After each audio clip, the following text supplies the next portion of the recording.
Before the world learned to sing, before forests rose and seas were named, before crowns were forged and broken, there were those who listened to the stone.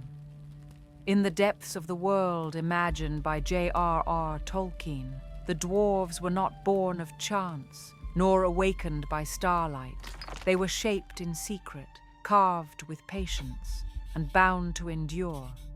Where others walk beneath the sky, the dwarves made their home beneath the mountains, and there, in silence and stone, they built the bones of history.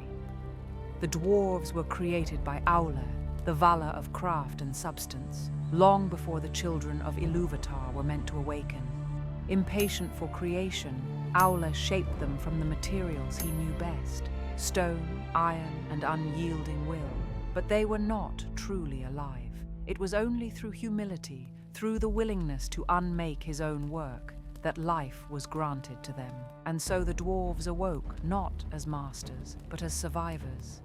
They were hidden away, placed into deep sleep beneath the earth, to wait for a world that was not yet ready for them. From the very beginning, the dwarves were defined by patience. To understand the dwarves, one must abandon the idea of horizons. Their world is not wide, it is deep. They do not measure greatness in leagues of land, but in layers of stone. Every mountain is a promise, every vein of ore, a story waiting to be uncovered. Where others see obstacles, the dwarves see structure.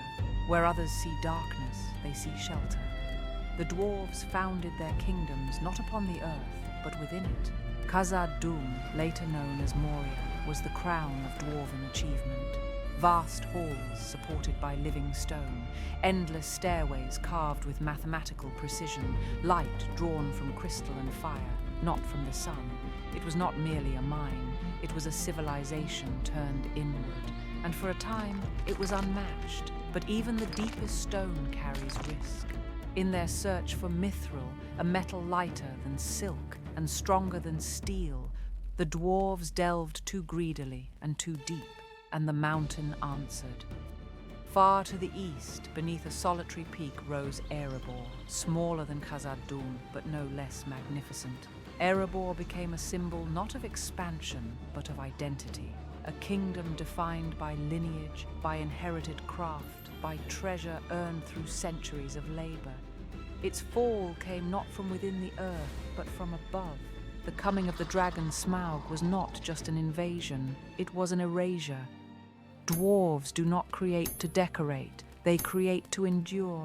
Every blade is forged to last generations. Every hall is built with the expectation that it will outlive its makers.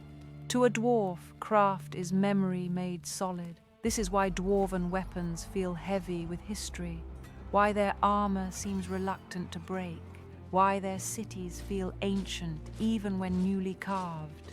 They do not innovate for novelty, they perfect. Much has been said of dwarven greed, but this is a simplification. Dwarves do not desire gold for power over others. They desire it because it represents effort made visible. Gold is not wealth, it is proof of patience, of risk taken, of mastery earned beneath crushing stone. And yet, this devotion carries danger. When possession becomes identity, loss becomes unbearable. Many dwarven tragedies are not born of malice, but of refusal to let go. Relations with other races were always complex. With elves, rivalry ran deep, not only for ancient grievances, but for fundamentally different views of creation. Elves preserve beauty, dwarves impose order.